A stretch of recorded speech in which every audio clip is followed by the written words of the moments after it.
Hey everyone, this is going to be something a little bit different because I realized I wasn't going to be able to push out like a main channel video for Halloween, and I wanted to do something for the holiday just because I really enjoy it personally. And it got me thinking, there's so much creepypasta out there, and there's so much of it that's about video games. So statistically, like, what are the odds that at least one creepypasta exists that is about Mabinogi? And I thought the odds were pretty good, but I was wrong. It was a dumb assumption, apparently. I did, however, find perhaps something equally good. I found fanfiction that includes creepypasta characters within the setting of Mabinogi. And that's just too good to pass up. I was gonna have to make a video about it eventually, either way. And in fact, I found a lot of Mabinogi fanfiction. And but anyway, that fanfiction is probably for another time. But how this leads into today's video is I've made a reading of that creepypasta crossover with Mabinogi, and I have written my own creepypasta to make my assumption correct. And I have prepared a little video to accompany those readings, and that is this. I hope you enjoy. Happy Halloween. So for context, I guess this is supposed to be like the sequel to another book by the same author. I was able to find that book, but it was only like a paragraph long and didn't lead up to this one in any meaningful way. And this one is the one with all like the creepypasta in it. So we're just gonna start here.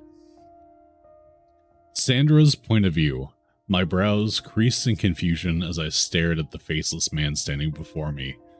Both my sisters and I shared looks, uttering the same words altogether. Aaron? The slender man, now our mentor, nodded.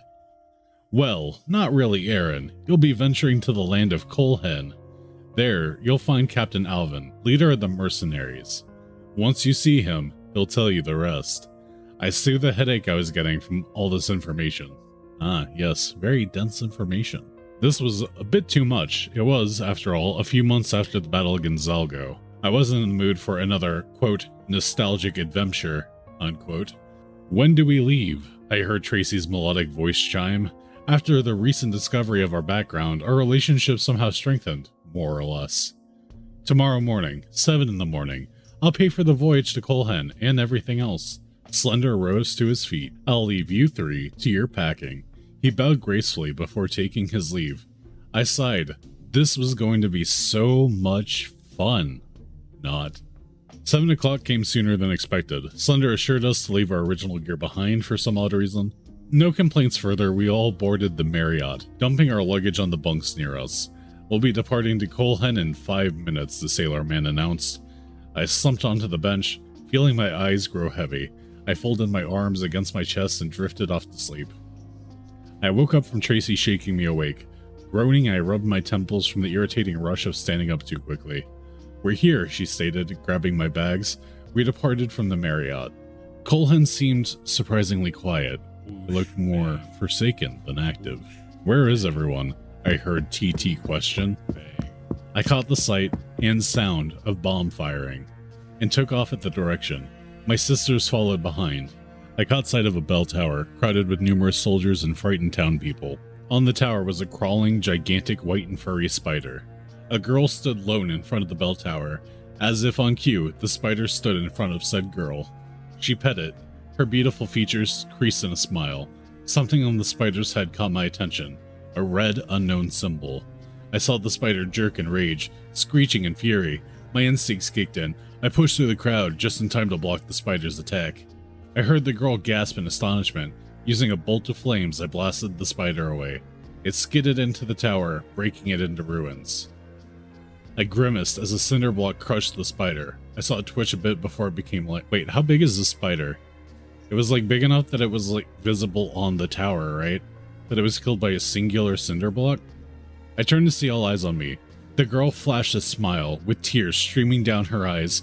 Thank you, she whispered. I smiled back, but was shocked to see weapons drawn to my direction. thank you for reading. Make sure to drop a vote and feel free to comment. This is by a author named Tiochi, or Tioichi.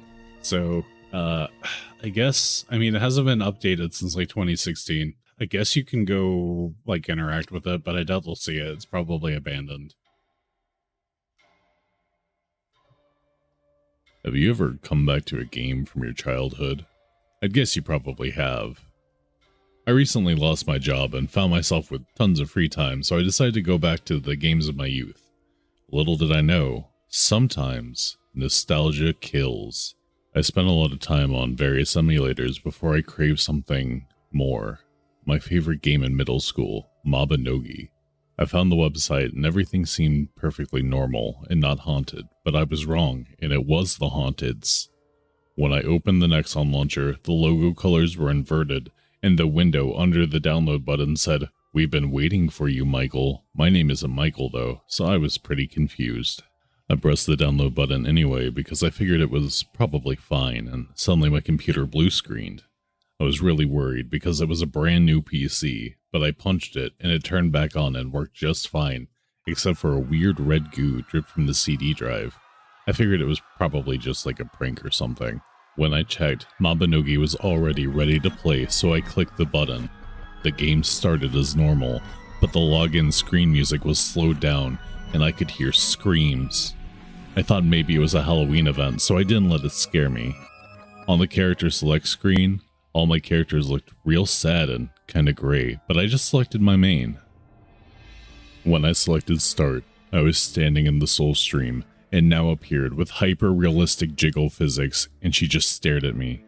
I spam clicked on her until she talked to me, but all she said to me was just, "I'm so sorry," over and over again. Then, all of a sudden, I was able to attack her. I clicked and my character stabbed her, and she screamed horrible realistic screams while hyper-realistic blood sprayed everywhere.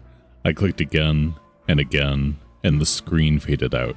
When the screen finally came back on, I was in a creepy version of Tir Hanel, except all the NPCs were hostile and crying blood. When I attacked them, they would scream, and my character was slowly splattered with their blood. Eventually, more and more NPCs came, and they were able to overwhelm me, and I had to watch as they ate my character alive. When my HP bar finally hit 0, it continued into deadly, and my character just kept wailing in pain with his hyper-realistic screams. I gave up and I closed the game, but I started hearing whispers. I was scared, so I ran outside, but Fergus was waiting outside my door, but in real life. He hefted his hammer, which was coated in blood. I tried to step away, but he knocked me down, and the last thing I ever heard was, "Oops, my hand slipped." And hey, that's it for the video. I hope you guys enjoyed. I know it's kind of lower effort story time stuff that we don't normally do here on the channel, but it was a ton of fun to make, and I hope you guys enjoyed it and have a great Halloween. I will be live later today with some Genshin Impact gameplay if you guys would like to come join me over on twitch.com/interneteffigy. And hey, if you haven't already, please consider liking and subscribing. It helps me out a ton, and yeah, if nothing else, have a wonderful Halloween, you guys.